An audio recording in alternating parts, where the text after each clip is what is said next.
listening to Regenerative Artivism, Asian women's creative strategies for social and ecological futures. I'm your host, Mei Qingwang, an art historian working in contemporary Asian art and the environmental humanities. In each episode, we explore how Asian women artists, curators, and community organizers use creative, place-based practice to confront social and environmental injustice and cultivate the more livable futures. Thank you for joining me. Let's begin. Today, I want to begin with a small but telling mismatch. Picture Macau the way it is usually packaged for the world. Chandelier light, mirrored ceilings, the soft roar of air-conditioned money, and streets engineered for fast movement between casinos, hotels, and shopping arcades. Now picture a different room. It's ordinary. A few chairs form a circle. There is a bottle of water on the folding table. The pace has changed. People have come not to buy anything, not to win anything, but to speak a story they did not know they were holding. This is where Dai Biyun works. She is better known as Debbie Tai or Pekguam. Born in the early 1980s, Debbie Tai holds a Master of Fine Arts and a Bachelor of Visual Arts education.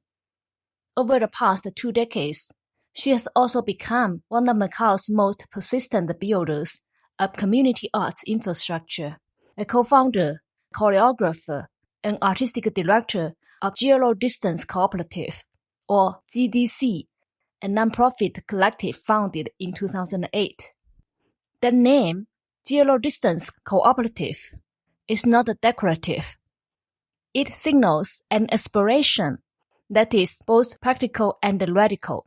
Reduce the distance between strangers, between public and private, between the story you think you can tell and the story you have been trained to swallow.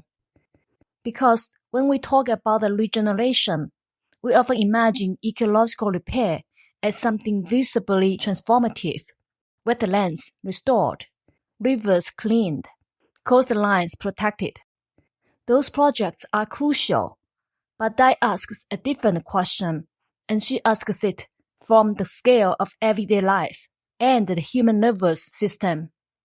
What does regeneration look like when the primary medium is not a gallery project, but a community theater room, a coastal house, a fun path in Coloane, and a circle of shared stories?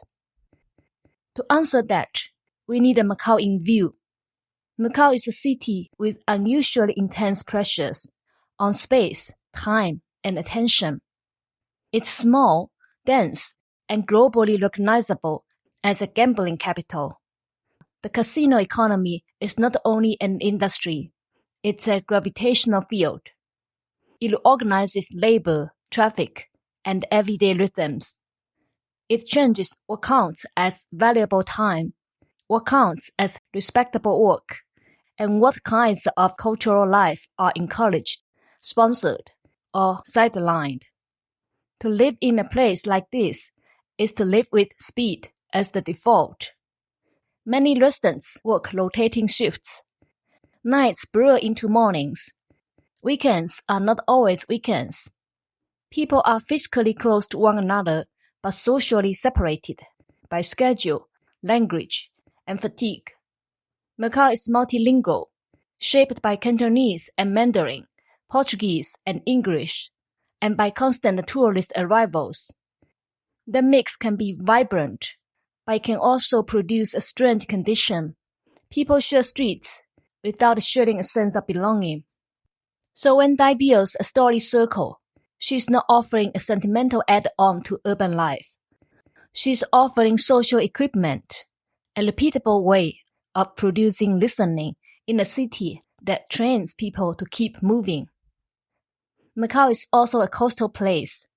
It sits at the edge of the Pearl River Delta with sea and river, shipping lanes, and storm systems converging. Typhoons are collective events, whether or not people use the language of trauma. And there is one more layer that Dai refuses to treat as private. Macau is also a city where many forms of care labor are essential and routinely undervalued. Care work is everywhere, yet rarely treated as public achievement. It's more often framed as private responsibility, personal virtue, or invisible depletion. Playback theater gives Dai a way to hold these layers together.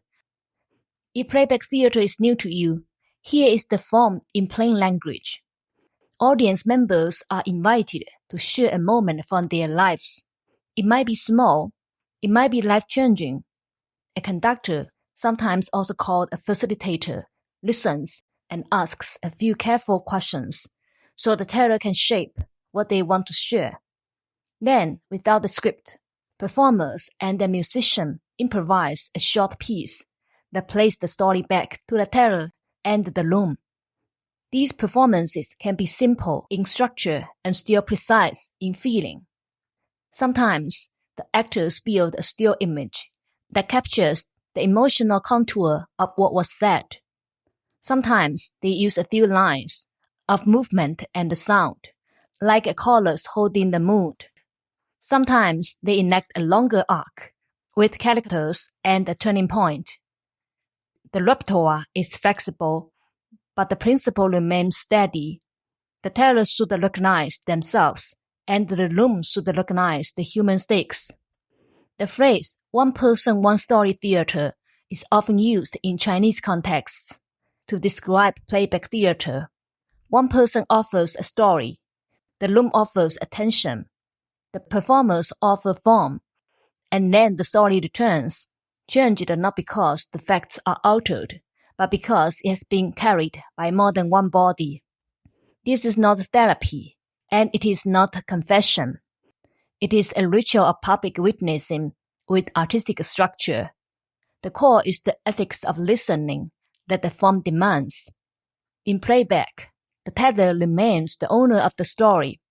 The conductor's job is not to extract drama, but to protect the teller's agency and the group's trust. The actors are not there to interpret the teller from above. They translate a lived experience into gesture, rhythm, and image.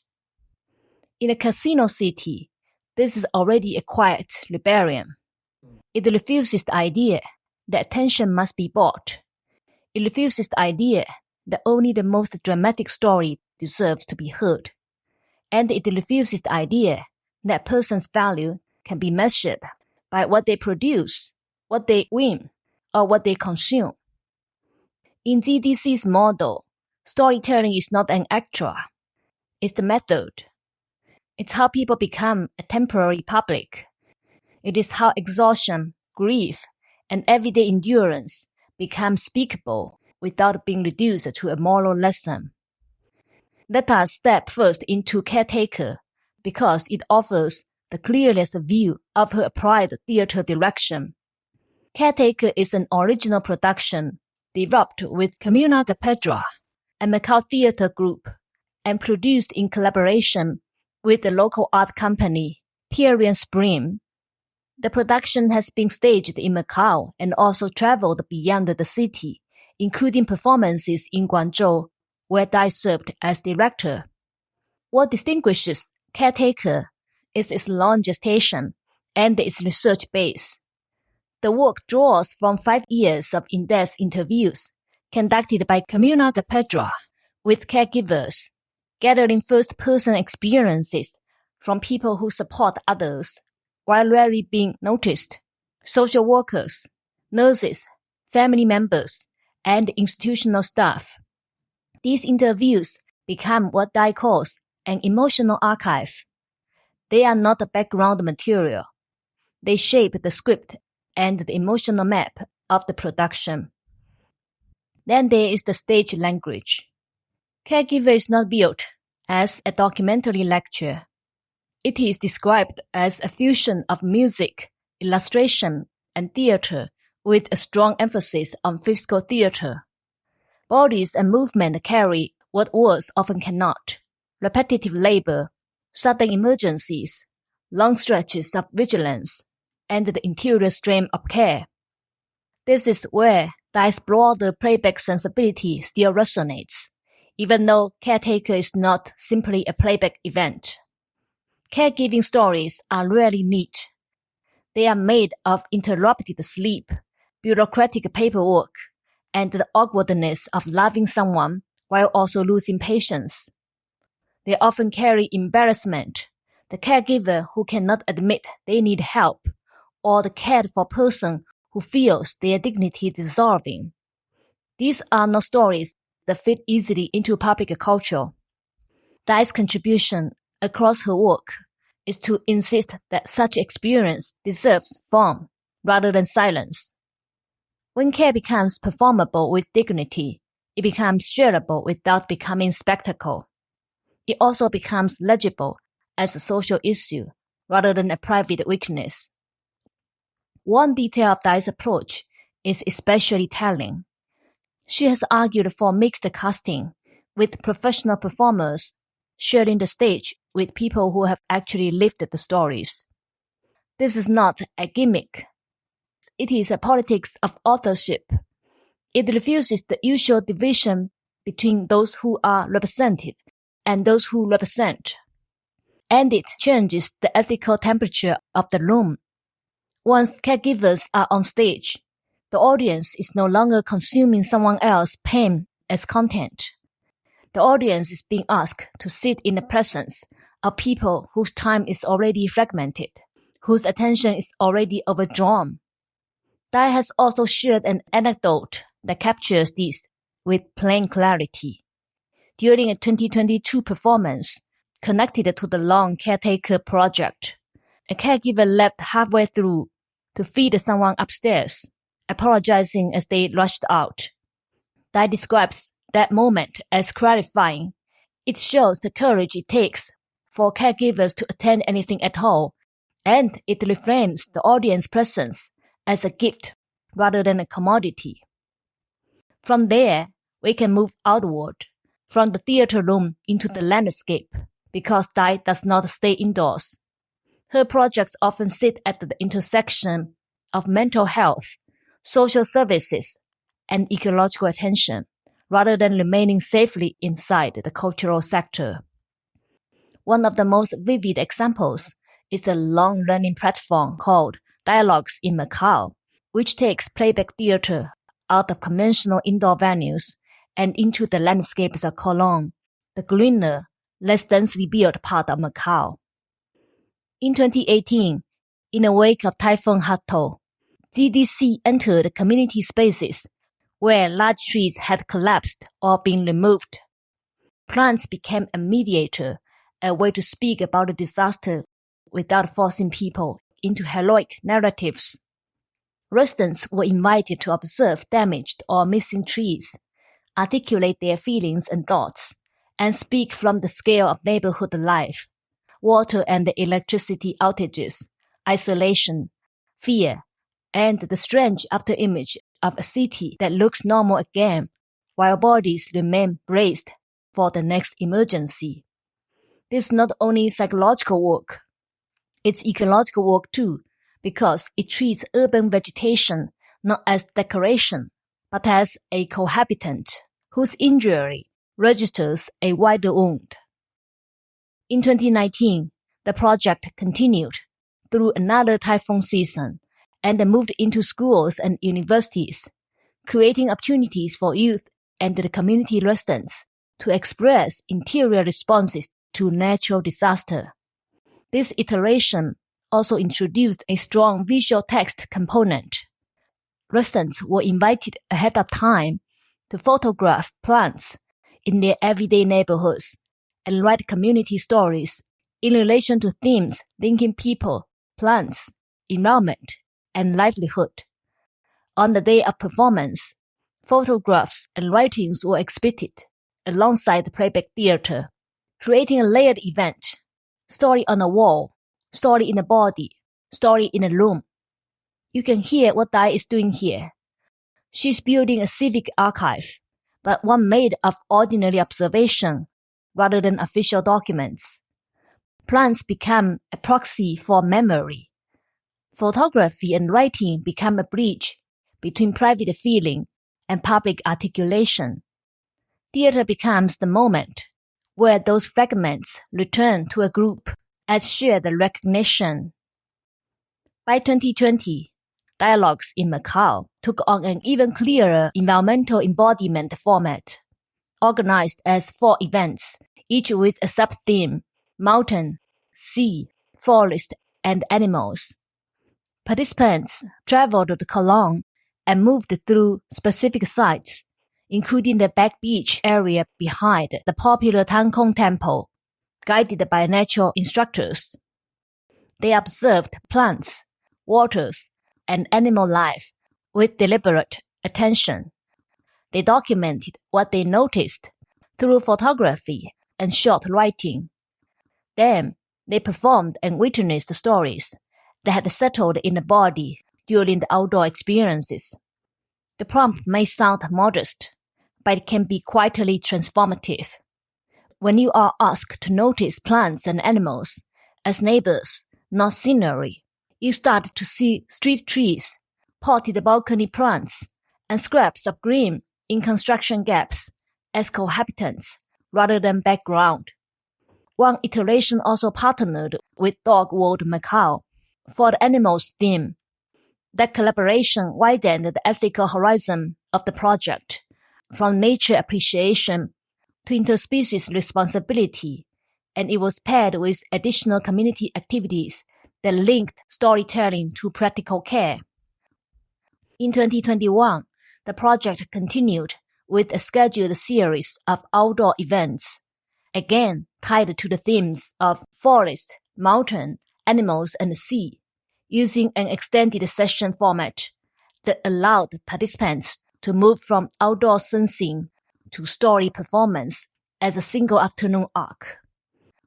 If you listen closely, the method is consistent. Dialogues in Macau is not environmental education delivered as information. It is environmental education delivered as encounter, attention, and narrative return. People do not learn about the sea first and then decide they care. They are asked to slow down enough to notice how the sea is already in their life, in memory, in weather, in fear, in debris, in longing, in the feeling of being small at the shoreline. Then those experiences are converted into story, and story is returned as performance. That is the land and the landscape side of Dai's ecological practice. Now let's move fully to the sea.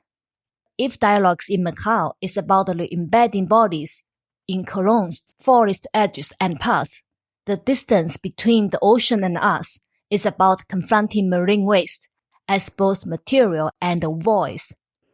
This project was designed as an intimate, interactive performance. Its starting point is a problem that many coastal communities know too well: marine debris. Waste drifts, accumulates, breaks into smaller pieces, and returns to shore, as if the ocean is forcing a conversation we keep trying to avoid. GDC's response is to collect the marine waste, clean and disinfect it, and transform it into puppets. Not symbolic puppets made from new materials, but puppets that carry the texture of ham, plastic fragments, nets, and objects that once floated as debris. They become a material existence. This is what our consumption looks like when it comes back. The performance places these puppets on a mini stage in a small venue in Coloane. In some presentations, audiences are limited to a very small group at a time, usually 8 people. The scale is not incidental. It allows the work to function less as spectacle and more as encounter. And the encounter is structured by a daring choice. The play is told in a voice of marine waste. That is a decision that could easily tip into preachiness. But it works here because the performance does not simply deliver a message. It improvises stories around the distance between a person and the ocean, the distance between consumption and the consequence, and the distance between a coastal city's daily life and the sea that absorbs its waste. Then Dai extends the work beyond the performance frame. After the show, audiences can join a marine waste puppet making workshop. There is also a marine waste puppet exhibition presented in connection with the project. So the audience moves from witness to maker to co-carrier of the material problem. I am describing the structure, but the artistic logic is the real point. In ecological art, recycled materials can become a moral badge. Look, we reused something, therefore we are good. Dai avoids the trap by keeping the material tied to storytelling and the relationship. The puppet is not a final product. It's an intermediary. It's a tool that helps someone speak about their distance from the ocean and perhaps to shift that distance. This is regenerative artivism in motion. Regeneration here is not a grand restoration of a damaged ecosystem in one dramatic gesture. It is a shift in the sensorium, the moment when a person can no longer treat marine waste as somebody else's problem because it has become a character on the stage, looking back. If you are wondering why this can be effective, it is because it collapses abstraction. Marine pollution often stays far away in people's minds, even in coastal cities. It is somewhere else crisis. It is the ocean as distant expanse, not as intimate neighbor. But a puppet built from waste refuses that distance. It puts the problem in your hands. It gives debris a face, a gesture, a voice. It makes disgust and grief available as shared experience, without forcing those feelings into shame. This is Dai's ecological intelligence. She understands that people rarely change through information alone. People also change through narrative, touch, repetition, and social reinforcement. At this point, you might be thinking, this is theater, yes, but it is also institution building. Dai is not only a director, she's also an arts administrator and organizational leader. GDC describes itself as a collective whose core members include counselors, therapists, teachers, artists, community collaborators, and environmental advocates. Its mission links art with social work, and it treats community practice as a kind of cultural firmware, the often invisible layer that helps a social system run. The language can sound abstract until you look at what it produces. It produces long-term thematic work rather than one-off events. It produces training and workshops in playback methods and facilitation. It produces cross-sector collaboration, where psychological care and ecological attention are not treated as separate domains. And it produces leadership programs, including Seeking the Inner Voice, Female Leadership Narrative Transformation Journey, which uses theater, storytelling, and facilitation to cultivate women's voice and collective capacity as relational skill, listening, hosting conflict, sustaining a group, and acting without erasing others. In a city like Macau, this kind of slow capacity building can function as resistance. Not resistance by confrontation, but resistance by creating alternative circuits of value that do not rely on spectacle or large capital. Now I want to reduce the scale again and end where we began, in a room. Because the core of Dai's practice is not the puppet as object, or even the performance as event. The core is ethics of facilitation. In playback theater, the conductor is not a neutral referee. The conductor shapes the room, manages risk, and protects the teller's agency. The conductor cultivates a space where people can speak across difference without being flattened into consensus. Playback theater, at its best, is a protocol for public empathy, that does not depend on celebrity, spectacle, or expensive technology. It depends on trained bodies, shared attention, and trust built over time. This labor is often underestimated because it looks soft, but it is demanding. It requires training, emotional stamina, and a careful boundary between art and exposure. So we should be honest about the constraints. Community arts in Macau does not operate in a vacuum. They operate in a political context where cultural projects are often asked to serve tourism, branding, or social harmony. They operate in an economic context where funding is precarious, spaces are expensive, and artists are pushed toward short-term gigs. They operate in an emotional context where facilitators can burn out because listening is a labor. This is why Dai's program building is not just a production strategy. It becomes infrastructure. Small infrastructure, yes, but real. Spaces, methods, schedules, and relationships that can endure beyond a single event. Her work keeps returning to one principle. People's stories deserve form, not extraction. A casino city sells attention as a commodity.